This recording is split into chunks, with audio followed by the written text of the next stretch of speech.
Here we go. Giddy up. So, yeah, does anybody have a nuance or just maybe something that they want to talk about? I mean, this is your time to connect. I've realized the more I talk, the less value people get out of these. So, I'll just open the floor to what do you guys want to chit chat about today? I think one of the topics that would be incredibly valuable is, I think one of the questions that we're getting hammered with and the media is kind of taking its own route too, is just the whole question mark about the mass exodus from the city. As I said, we're all kind of seeing our own things, and I think most people on this call are not necessarily seeing that, but I'd love to hear a little bit of kind of what people are sharing with their clients, kind of how their own thoughts on it, and how we can kind of grow as an industry from it. That's good. I'm seeing it in both ways. I'm seeing a burst of great activity on the north and northwest side. And when I say north, I mean north of like Irving Park and west to the outskirts of the city. You can't, the homes are going with multiple offers. So as the people who are selling are leaving the city, there is still a group of people that is staying within the city. Where we're having a problem, and I think this is true with everybody, is where we have townhomes that are sitting in the West Loop, in Wicker Park, and we don't even get any phone calls. So why do you think that this group of people that are leaving, there are people coming northwest, but not any movement further south?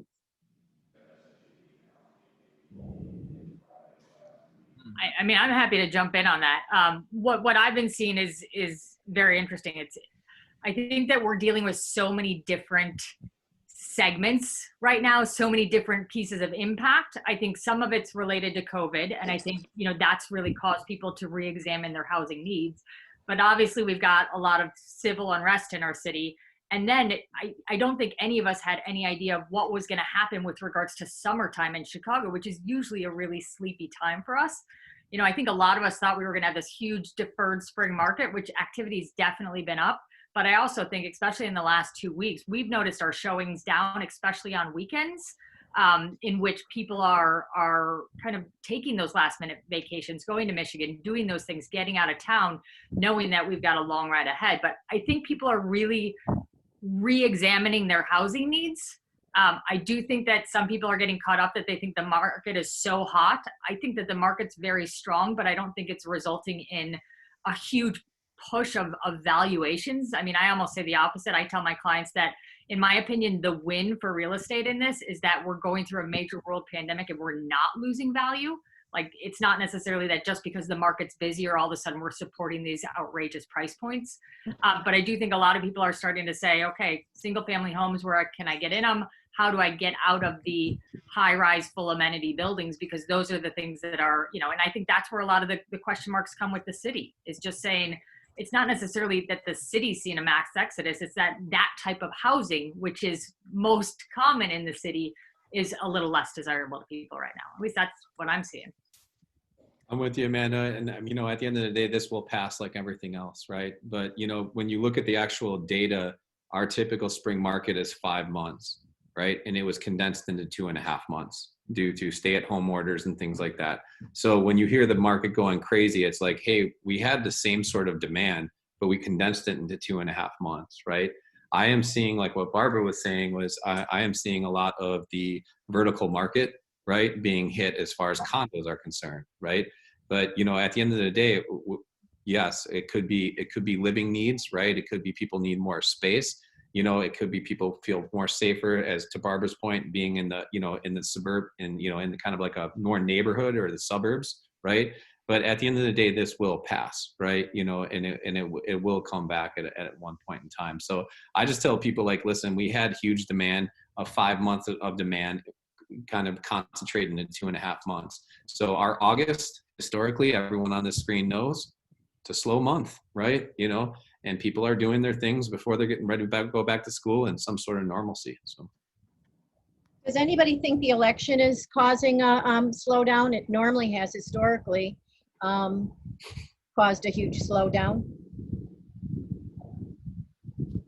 I feel like there's been less attention on the election this year.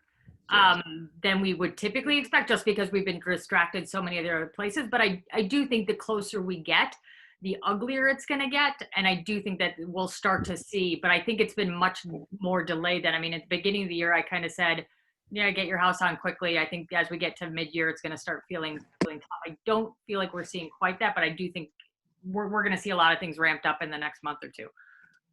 I get asked the question all the time, being in real estate, and I would love to talk to Kevin about this, Rocio, as far as, you know, with everyone working from home, what is this going to do, right, to the office space, things like that in the commercial world, right? So Kevin, would love to, I'm sure you're getting that question all the time. Would love to ask you, what is that looking like right now?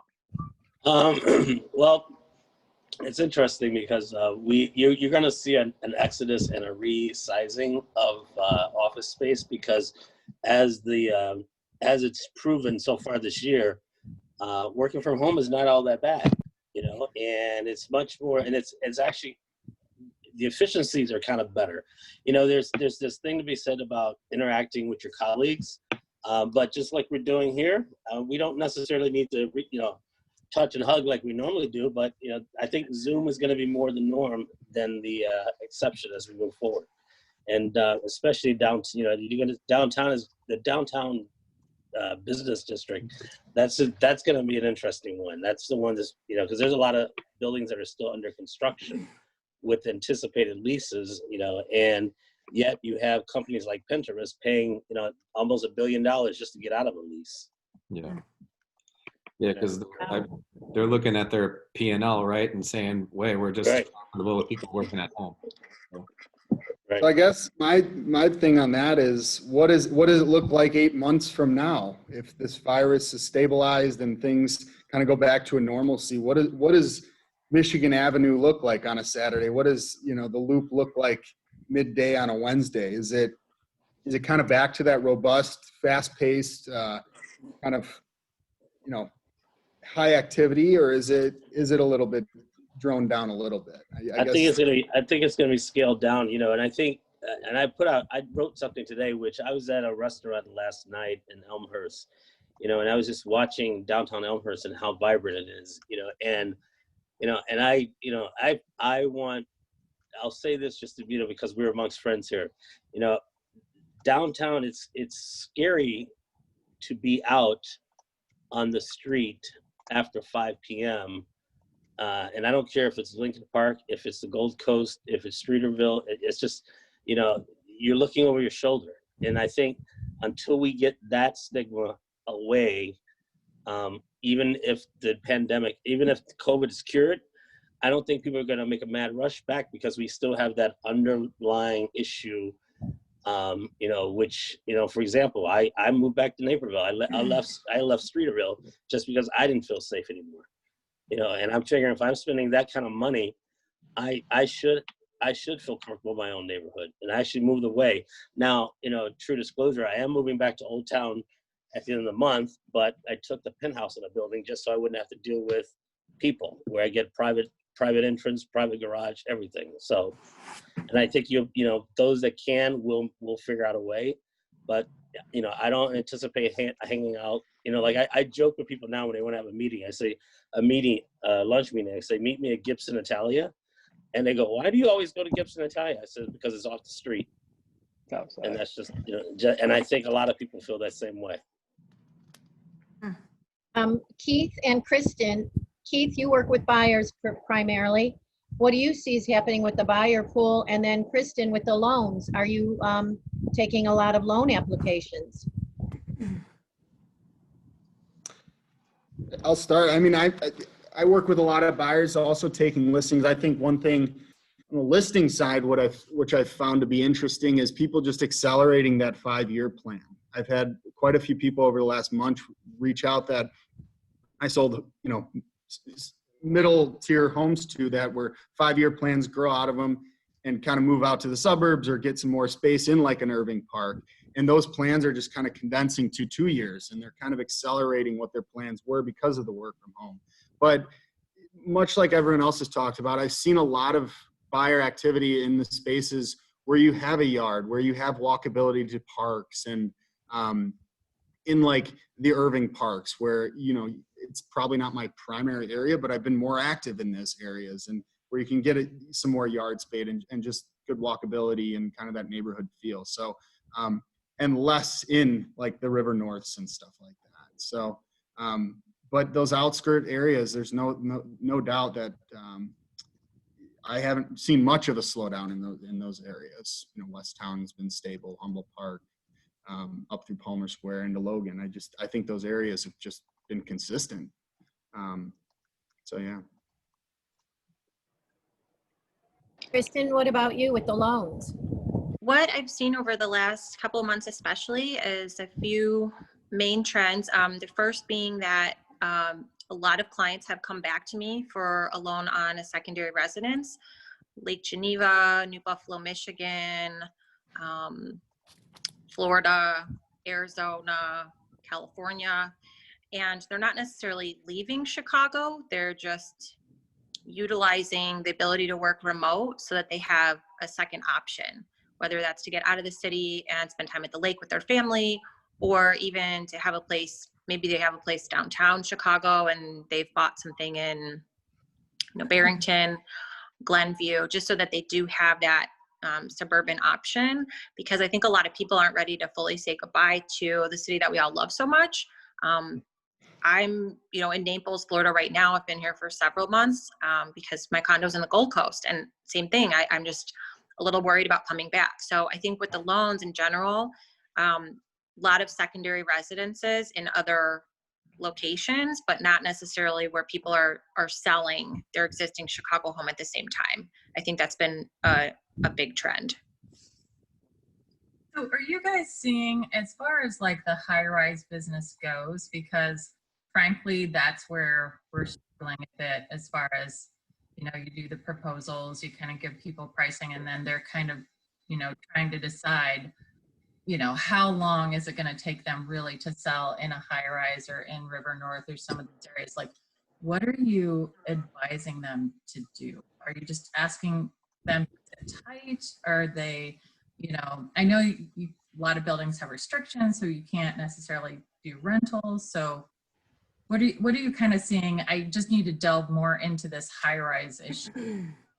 I would like to add on to that question, kind of real life. Today's Tuesday, so we do our Tuesday listing check-in calls, right? So we have 6 or 7 listings in the Gold Coast, River North. And then on a case-by-case basis, so one example, right? So since June 1st, there have been 50 one-bed, one-baths that came on in our price range, and 5 have gone under since June 1, right? So 45 have not.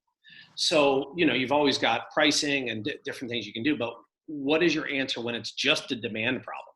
When the seller says, yeah, we could knock it down to the next quartile in pricing, but is that going to change anything? And the reality is, I don't know, because if there's not buyers, it doesn't matter what the price. At some point, obviously, you price something at some point, somebody's going to buy it. Assuming they're not giving it away, when is it just a demand problem? You have to wait. That's, oh, sorry. No, go ahead, Judy. That's actually a conversation. I have a colleague in New York. She's one of the founding partners at Compass. And so we chat every month on what's going on in your market, what's going on in mine, et cetera. That's exactly what she said is her advice she's giving her clients in the high-rise buildings, which is pretty much the majority of her business, is you're either going to slash your price so low, like 40% to sell now, or she's telling them sit it out and you're waiting it out. I think to add on to that, one of the things that I see, and the majority of my business is not right downtown. We do a little bit, but the majority is kind of more in our blend neighborhoods, as you say. But what I've found in the high-rise in market is that just like the rest of pieces, there is still some demand for it if you're hitting on certain aspects. So for example, we just put a 1-1 under contract up in the Gold Coast, but it had really nice outdoor space. It was priced aggressively. It wasn't given away, but it also had additional space, dining / den space that we were able to basically promote to say, okay, you've got parking, you've got this building, you've got all this stuff, but you have outdoor space and you have work from home ability. And I think that can make a difference, because once again, there's still people that are going to buy in there, but needs are changing. Like, I think that's the really important thing to note, is that what people need from their house today is different than what they needed 6 months ago. And I think that's true for at least 60 to 70% of people. There any, so we've heard of all like the typical spaces people are wanting, right? Like gyms, offices, mudrooms, and anything that anyone has had any requests for, they've worked with a buyer, anything, any other needs that you're seeing that are kind of outside of the norm of what we've been hearing in general? The one thing I would just, from a staging perspective, is that I mean, and I never thought it was too much of an importance, but I do think staging outdoor space is much more important now than I've ever seen it in the past, because I think that that is being seen as real livable space more so now than, I mean, we always have certain buyers that it's really important to, but I feel like right now, if people don't feel comfortable going to the parks or being out quite as much, I feel like making sure that that space looks its absolute best is something that I've seen a big difference in. Yeah, Cheri, I mean, to answer your question, exactly what Amanda said, but just, you know, the typical demands, but it's outdoor space. And then kind of like to Kevin Rocio's point, being higher up or a penthouse or security and stuff like that, you're seeing a little bit more of a demand on that if there is. But going back to what Kevin was saying, like, you know, a lot of people don't know those stats, but like at the end of the day, if for every 10 houses that get listed, you know, the historical data in Chicago is only 3 of them sell, right? So, you know, you're somewhere between 30 and 35%. And Kevin just gave a stat of 10%, right? So when your demand's down 20, 25%, it's either like, you know, exactly what Julie was saying. It's like you're either slashing at prices or you're waiting it out, and who knows how long you're going to wait it out. So price will sell it eventually. And if I go back a year ago at this time, I don't know if anybody else encountered this, but I also managed the Lincoln Square office. I can remember the discussions with these different groups that I sit in, and we were at a lull starting around now till the end of last year. And the same discussion, do we cut the prices? Do we leave them where they're at? Do we take them off, put them back on in January? January came, which was an unusually busy year. To say what you said, I agree with what you said, Joe. Things will come back. There's going to be this demand of, you know, pent up demand at some point. And it's just a matter of, you know, do we wait it out to the new year? And I think you just go to your seller. Do you want out now? Then cut. If you can wait, then let's take it off and protect yourself so you're the lister in January or February, and make sure that, you know, somebody doesn't come in and steal them. But we were right at this point that I remember last year with a lot of the brokers having the same discussion. One of the things that I'm noticing right now, because obviously I've felt like, you know, and once again, I've got a lot of what I kind of joke and call COVID friendly homes listed right now, things that 3 weeks ago, I felt like they would have flown off the market. And then maybe in the last couple of weeks, it's been a little bit slower. But as our showings have taken a couple steps back, which I do think is related to summertime, getting ready for school, a little bit of the civil unrest, during that same time, I can honestly say I can't remember a time in my career where I've had more clients reaching out to me to assess their next step. What I've taken away from it is that I think the shock value of COVID has started to wear off. And I think now that we're seeing schools making decisions and corporations are making decisions, it's kind of hitting that personal lifestyle where people are starting to say, our housing needs have changed. What do we do next?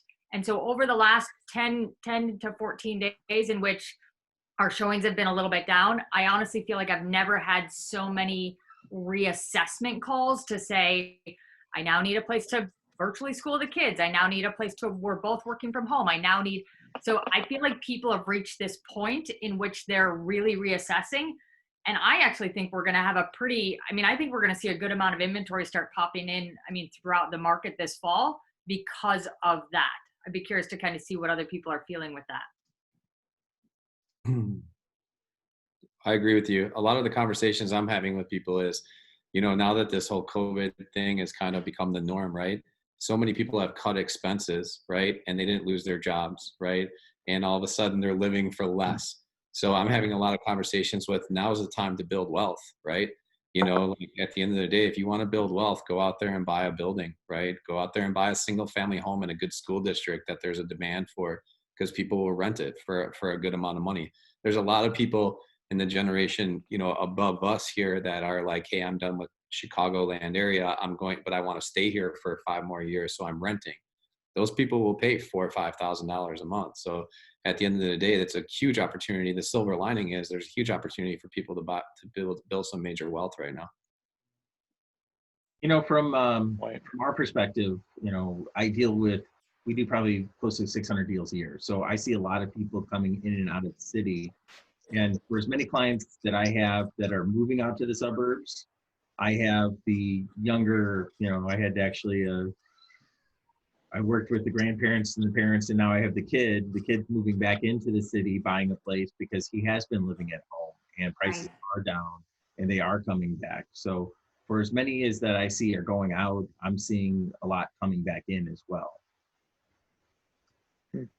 Yeah, I mean, I'd agree with what Keith was saying. Like the only real people that we see exiting are those that it was in their relatively short-term plan. It's the, you know, the young families that are crammed into a 1,400 square foot condo, which they didn't mind as long as they were spending most of their lives in the city. And now that they don't have access to the city, they're moving up their plans. But I've yet to really have somebody that didn't have a job relocation or a young family that had planned to go there say, I'm done with this city.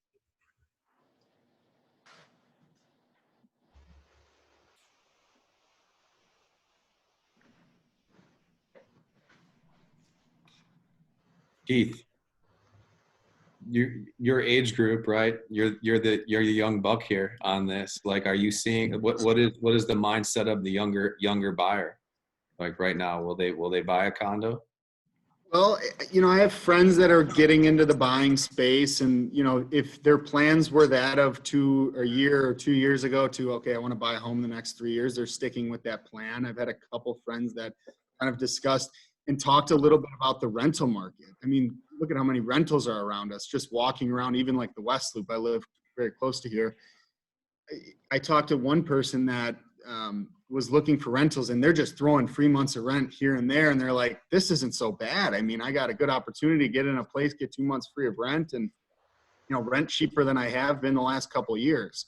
So that's been kind of interesting. And I think that's an interesting dynamic to see how that'll play into the rest of the market, because those are, once again, higher luxury rental buildings that are similar to high amenity buildings that people are moving into for those discounts.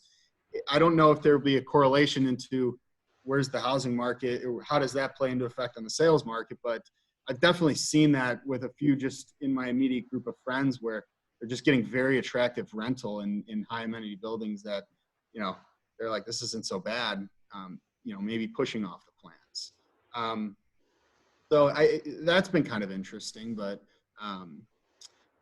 yeah, I don't deal in the rental space all that much, but it was just kind of interesting to hear that these, you know, I don't know how these buildings vacancies are or anything like that, but just some of the deals that I heard that they're getting, it's like, man, that does seem pretty attractive. Yeah, in the commercial world. So what I'm on the newer high rises, they're being absorbed quicker than your neighborhood, you know, 2-2s, or even if a building's 10 years old. In Lincoln Park, Lakeview, you're having a difficult time finding tenants simply because the newer buildings are offering 2-3 months free rent, which brings your net cost down over the term of your lease. And it's going to be, you know, as we head into the winter months here, it's going to be interesting just to see how that is, you know, how that plays out. I expect you're going to see more discounts and slashing, you know, because the high rises, you know, people were paying premiums for the pool and for the gym and for the sauna and all that, you know, so the slashing of the 2 and 3 months free rent is basically removing that cost out of your lease. And, you know, and so I agree, the younger, you know, if you're still working in the city, or even if you're working from home, you know, people are still going to continue to move into the city, into the newer buildings. It's the older ones that are 10 years older and greater that I see a huge problem over the next 4 to 6 months. Do you think our landlords all need to buy Pelotons to put in their unit to offer up a free Peloton membership for 1 year? I saw you. Not a bad idea. You can get one. We're making brilliance here. So really, realistically, going into the fall, winter, what would be additional marketing strategies other than just cutting a price that you guys are thinking of? Cutting the price. Once again, I think it depends on what market we're talking about, because I think if you can get us outside the high-rise full amenity building market, that's just a challenge right now. And I think that, just like everyone said, that's one that we have to accept, that we have a very small marketing pool for that. So you do the best you can, or you try and advise a longer term plan, whether that's to rent at a low price or to do something of the sort. The rest of the market, I think we're going to see a pop. I think, as I said, people are reassessing housing needs. And so I think as long as the properties have more COVID-friendly features, a little bit more space, ideally small, intimate, or one door outdoor space, I think those things are going to continue. Just like Barbara said, that northwest side of the city, that under $500,000 single family home is ridiculously hot. But I think that's going to start to infiltrate the rest. As I said, people are thinking now. Thinking's going to cost a doing, and there are a lot of people that said, I don't want to leave the city, but I need to find just housing that works better for us. So I think we're going to naturally see a pop. The question in my mind is, at what point does the election start putting pressure on it getting quiet, and then are we going to see kind of a normal winter market? So, right, Amanda, exactly. And Jason, to your point, to your question, there's a lot around that statement, right? Of that question. And what I tell all my people is like, hey, listen, at the end of the day, the market is smarter than me, it's smarter than you, it's smarter than the consumer, right? Do you think you know what the stock market's going to do tomorrow, right? You don't, right? And at the end of the day, you don't know what the real estate market's going to do. So at the end of the day, like, everyone on the screen knows that I'm a blunt person. I'm a high driver, right?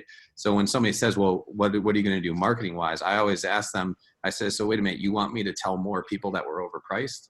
Like at the end of the day, like, oh, you want me to go out there and tell more people that we can't get it sold at this price? Like, it doesn't make sense. So pricing is going to always drive it, right? Yeah. And yeah, we're in weird times here, but if you go back and look at the data, eventually it will sell. So if you implement a strategy, right, of saying, hey, listen, if we don't have any offers or no showings in 2 weeks, we need to cut it by X percentage.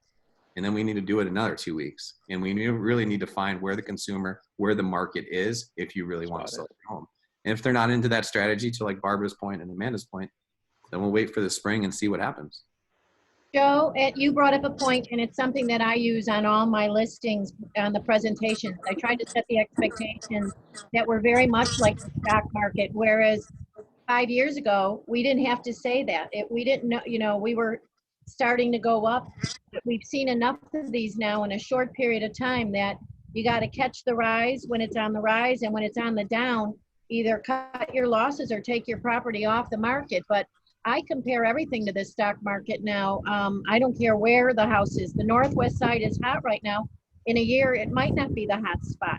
And so therefore, you have to make sure that you, I think, educate by letting people know that it isn't what it used to be 20 years ago, at least in the city of Chicago. We're very volatile with our pricing.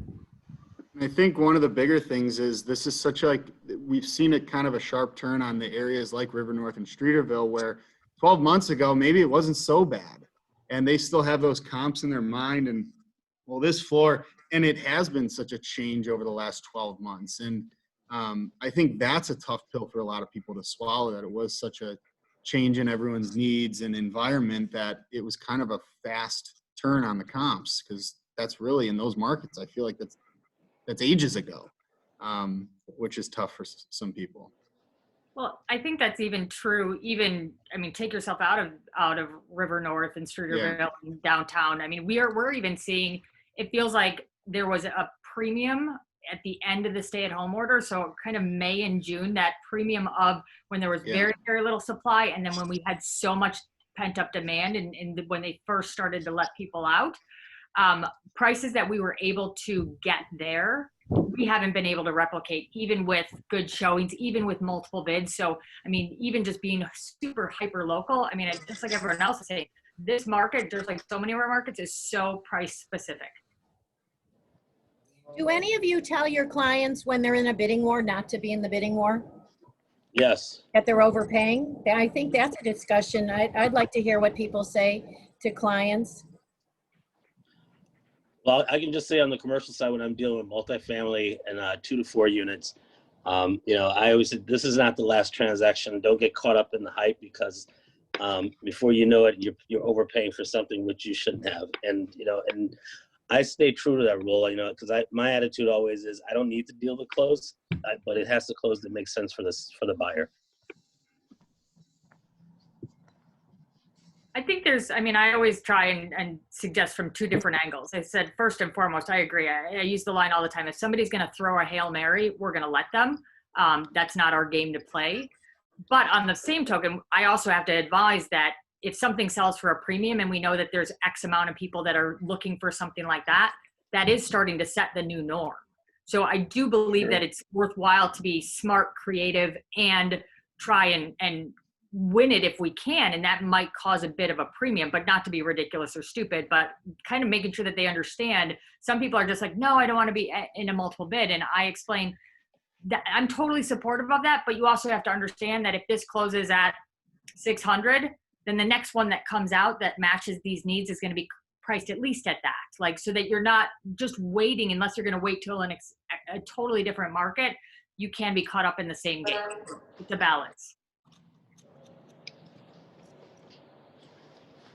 Cheri, has your business risen with all the inventory in the loop and the near north side in that, or the west loop with staging?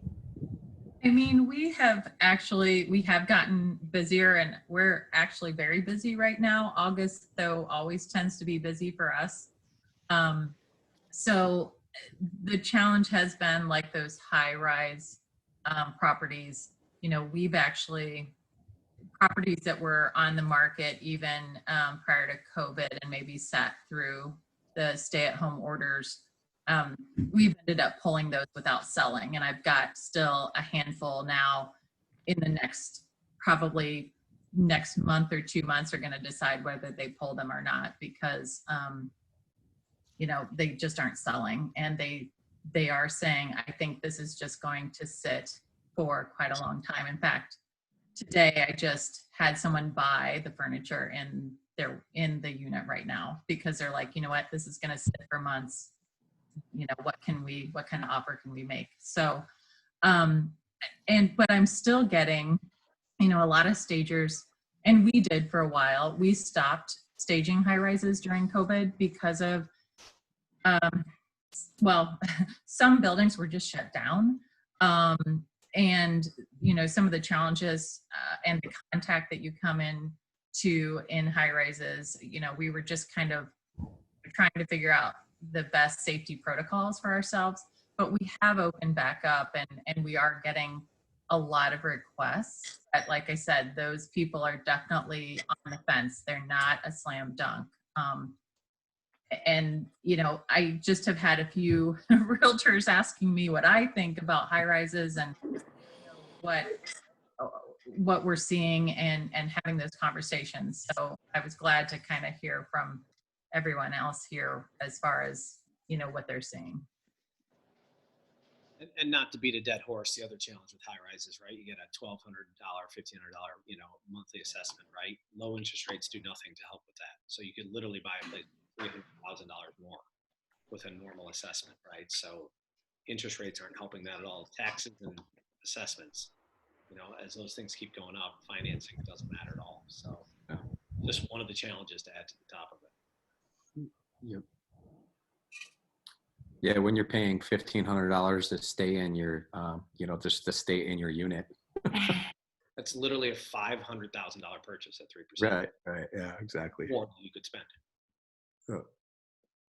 Are you seeing any areas maybe that because of the civil unrest that people aren't buying in? And I mean, not just downtown. So for example, you know, our warehouse is in East Garfield Park. You know, for really the last year or two, we've been hearing East Garfield Park, it's up and coming, it's up and coming. You know, has anybody seen some of the, those sorts of neighborhoods like now, like pulling back because of any concerns that they'd have with safety?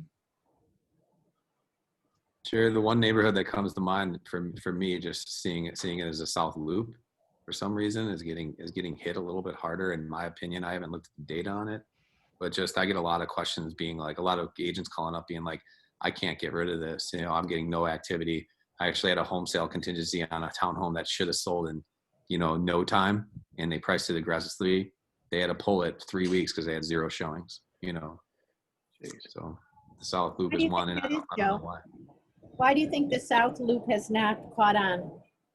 Yeah, I don't know. You know, again, it's like, I've always kind of stereotyped, you know, the demographic of the South Loop of being like, you know, the empty nesters, right? That wanted to be closer to the lake and stuff like that. And, you know, for the most part, buying in those high rises. So maybe, you know, maybe that demand has gone to the wayside now with everything going on. You know, I would be guessing, Barbara, but that would be my hunch, right? Yeah.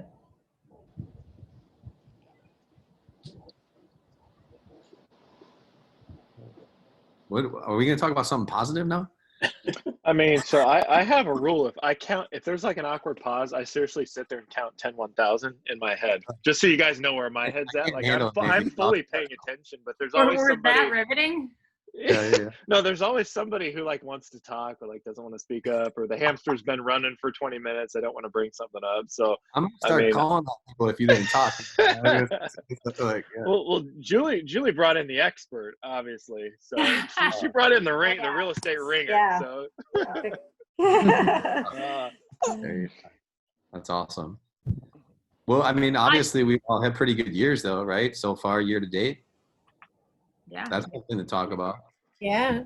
One of the things that I'm trying to see as a positive, and I think this is a year that we're all really, or hopefully tapping into silver linings, reprioritizations. You know, one thing that I've been talking a lot with my clients, which I feel like has been helpful. Obviously, we've got clients that are experiencing a multitude of different things in this, but I found that, you know, and I think Keith, you mentioned it earlier, you asked the question, like, when do we go back to normal? I've kind of taken the vantage point that I don't really think it's about going back to where we were. I think that's, I don't think that that's where we're going. But instead, because I think people get very nervous when you hear about it, I think it's more of an evolution of where we're going from here. And I think a lot of people have been able to take this time to do a little bit of reprioritization and understand that, you know, we were living in a society that was so much about how busy we were, how strained we were, how toxic some of our life and work patterns had become. And if nothing else, kind of this whole shift of taking a lot of aspects away from us, I think a lot of people are kind of coming out of that and understanding even how important family is and family time and just even time for yourself. And I talk a lot with my clients about this. I use the word evolution a lot because I think it's true. It's kind of not going back to where we were, not falling back into old habits, but evolving as hopefully smarter and wiser into this new norm. We know it's not going to be what it is. I don't really know if there's a cure for COVID. I think vaccines will make things better, but I think it's hopefully using everything that we've learned to emerge from this as kind of better versions of ourselves. Yeah. I agree. It's a technology revolution, Amanda. Like, to be honest with you, we were forced into a technology revolution, right? Like, it was like, you know, I mean, and that's just what's going on now. Now it's going to be a lot of this and things like that. Are we going to do face-to-face again? Absolutely, we will. But, you know, there's a revolution going on, and it has to do with technology, right? Yeah. And we're in the midst of it right now. But I agree with you as far as, like, you know, like, what are the values, right? A lot of the values have come back, right? I mean, how many times did you have dinner with your kids, you know, before the pandemic, and now it's like, it's a norm, right? Yeah. Pretty awesome. I've spent more time with my little girls, putting them to bed, doing all the stuff that I don't get to than I have in the 5 years that they've been born. So I think it's important to kind of recognize that. You were just running so hard. We all run so hard, right? And it's like, now all of a sudden it's like, wait, I don't have to run this hard and I can still do this amount of business and still have this life. It's a pretty cool adjustment. I think it's the city brokers seeing, and if there's any suburban brokers here, I apologize, but we're finally catching up with what the suburban brokers have been doing for a long time. They, you know, I'm not a lockbox person, but, you know, if it means my health, I'm going to put a lockbox on there. And so we used to say, you know, oh, we earn a lot of money, we need to be out there. And we're still earning the money, and we're not as much present as we were prior. And I think the humbleness of this, and for those of us who have been through this now twice within the last 20 years, something like this, we have to remember we can lose it so quickly when the market comes back and the pandemic goes away, we get back into our old ways. But I think the more of these that come, and I believe we will see more within the next 10 years, something's going to happen, that we have to just stay true to ourselves and not let this business take over our lives. Okay, swallow us whole. Yeah. I'm curious. I'm not a big fan of like, hey, everybody go around the room and share something, but I'm actually going to do this if people don't mind, because it seems to be a reoccurring topic. And it just goes to show how little of control that we are in. I mean, we operate in the framework and what our eyeballs see.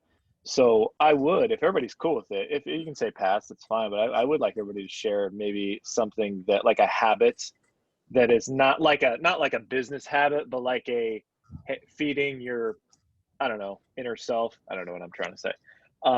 You know, like just a habit that's like, hey, this is life-giving, that's not business related, that's helped me clear my mind to focus on my work better. You know, it could be like exercise or maybe a routine. So obviously Amanda's getting a Peloton. You don't need to go. I'm just kidding. You can say that if you want, but you know, whoever can start if they want. But I'm just curious if there's like does that make sense? Like a habit or something that you've implemented that it's like, you think of something that I never, no way in heck would have done this if it weren't for COVID, but I'm glad COVID happened because this is something I'm implementing into my daily or weekly routine. So. I'll start. So here at App Properties, they started a program earlier in the year called 60 Days Do It Now. And one of the components of it was exercising daily. And here I am going on the 65th day of a daily routine. And that's something I'd never done in the last 55 years of my life. And so I owe it to both and to COVID, because it's now a habit that I take care of every day for myself. And it does clear your mind when you do take that moment or that hour to just concentrate on something other than work. Oh man. So I'm gonna go to that with Kevin. So, you know, as again, working with Keller Williams, they're all about, you know, what's your personal development. They believe that your personal development and your professional development parallel each other, that work-life balance doesn't really exist. So in the one thing, the book that Gary Keller wrote, right, it says it takes 66 days to form a habit. That's the data that shows it. So I jumped on my road bike on my trainer in my basement for 66 days in a row. I ended up going 118 without stopping. So for me, it's been the habit of getting on my road bike and going out there. I still do it. I haven't done it 118 days in a row, but I'm taking tally of it, right? And all of a sudden I've ridden my bike 152 days out of 160 days. I would never have done that if it wasn't for COVID. Sweet. Okay, I'm jumping on the exercise. Okay, yeah. Oh, go ahead, Kevin. Go ahead. Okay, I was gonna say I bought a Peloton. Now I just need to use it. Step one. Baby steps over here. But you know, it's not that significant. But like, for example, right? Like, I mean, now I would have never walked a mile to a restaurant or a bar to like meet a friend. Like, you would never do that. I would always Uber, right? You got so used to like neighborhood walks and things like that. It's like, I'm like walking everywhere. That's like the one habit I want to keep when this is done. And you actually can jump in Ubers and not worry about it, all that stuff. It's like, why not? It's a 10-minute walk. So anyways, that's the one healthy thing that I've done is like I walk way more. I'm going to try to keep it up. That's cool. You see somebody walk into a bar in January 8th and it's -20 out. That's Kevin. He's committed to walking. Yeah, that's finally open. Happen. It's finally that's open. Right. Look at him go. That's right. So I was going to jump on the exercise train, and Kevin, I also wanted to say I'm in Elmhurst, so that's great that you were downtown last night. And 100 South Chop House. Oh yeah, okay, yeah, that's great. Big menu. Joe probably knows, right? But yeah, I have. So I always you know, on top of running a business and having a family, and probably people are the same way, I've got 2 kids. I got a 10-year-old, a 15-year-old. We're e-learning. And even before this year, I had tried to start cutting hours to spend more time with them. But the one thing I didn't give was for myself and for exercising. It's easy for me to starve myself. It's not so easy to get up at 6 in the morning and work out. But now that I don't commute, I have no excuse. So I am working out like 5 to 6 times a week and making that a consistent habit. And while everyone else has gained during COVID, I've lost 20 pounds. So I'm bragging a little bit, but I was getting really tubby. So anyway, happy about that. So. For me, it's been, I mean, there's been a little bit of all of this, which is great. I think most people on here know that I'm a pretty avid equestrian. I have horses that are out in Elgin. I usually don't get to see them much, but because there's been so little traffic, the commute out there is a lot less. So I've been able to twofold. Number one, get out there a little bit more, which is just a total mind reset for me. And on top of it, because I do go ridiculously early, I schedule work calls all the way home, but because it's so early on the way out there, I've increased my, the books that I listen to. So I feel like twofold. Number one, because I'm just spending that time in the car that I can't do anything else, all the books that I'm listening to, which are just a variety of different things, is increased, and a little bit more peace of mind of just being able to get on the back of a horse for a little bit and tune the rest of the world out. And that's all thanks to COVID and minimal traffic. So what I've done differently, and I've lost 20 pounds, I've always given to, I've always been fearful, and I'm going to use the word fearful, of letting people know that I always wanted them to feel I was 200% for them. And what I've realized with all of this is I can still give everything of myself, but have time for myself and not be fearful to say, you know what, I'm away for a week. I never would tell anybody I was away. It was always, I didn't want anybody to know. And my goal was, when I got to a certain age, I'm going to go away once a week, once a month, you know, to our place, which we've had, versus coming here for 3 days and getting settled to leave to go home again. And so I think I've discovered that I'm as important as my clients. And if I'm happy, then I can make them happier, rather than giving everything of myself to them and probably getting beaten up a lot by their abuse. And I'm not willing to take it anymore. So that's what I've learned. That's a good lesson. Yeah, take it. You know, I work with my daughter. For those of you who don't know, Hillary O'Connor, she is, she's somebody that everybody should get to know, because she sets boundaries for herself. She's an attorney by trade. Amanda, you're an attorney by trade, aren't you? Nope. No? Anyway, but she sets the boundaries and she gets the respect. And she always said that I don't get the respect. And so that's been my goal, of getting the respect, and I'm still getting the business. So it works for everybody. You know, my daughter tells me that too, only she's 5. Well, Hillary did that too, you know. That's a good girl that you got there. Right? Everybody, I got a jet. Thanks so much. I appreciate it. Thanks for hopping on, Kevin. Hi, Kevin. Yeah. Yep. Same here. I'm I think gonna I'm have my last. too. Anyways, Yeah. bye everyone. Thanks so much. Hi, Amanda. Yeah. We can call it. I'd like to hear Julie, if you don't mind going. I know you got your hands full. If I can't hear anything going, okay. No, you're good. Well, what I will, hear this. I'm used to it. I was like, I'm at home anyway. So what I'm gonna do, and by the way, I have let me end the I'll end the recording. I have with the Facebook Live stuff. I don't care if people can see this if we put it on YouTube. I was talking to a gal who runs Baltimore Real Producers, and she goes, yeah, she does Zoom stuff like twice a week, Facebook Live. And she goes, yep, I've had it happen twice where it just would not work. Like you get the same error 404 message. She's like 98 times out of 100 at work. So what I'm going to do is I'll put this on the link on my personal page, put a cool little screenshot of all of us. And we can put it up there. Kristen, we didn't hear from you as far as what your habit was. Sorry about that. I don't know. My phone just, I don't know. It went blank for a minute. So I had to dial back in. I think I might have lost my connection. So in terms of obviously the exercising and the work-life balance, I guess I'll piggyback a little bit on what others have been saying. Something that I thought I was doing is I thought that I had a work-life balance, and I realized that I definitely did not have said balance. So I thought that because I was going to Pure Barre and riding my bike outside and walking my dog outside and going to yoga a couple times a week and engaging in those activities and maybe taking a break for lunch, I thought I had this balance. And then I realized I was bringing my cell phone with me and I was really distracted. So sometimes, I would have the phone right there next to me, like in the class. And I would be distracted if I would see a text come up. So I wasn't really focusing on the workout or truly clearing my mind like I thought I was. Or I would be bringing my phone with me when I'm walking my dog for 30 minutes. And then I was just very distracted. And so I made a conscious effort over the last, probably I started doing this around July maybe, where if I'm doing something, I'm just not bringing my phone. I'm leaving it, like literally just leaving it in the car or leaving it at home altogether.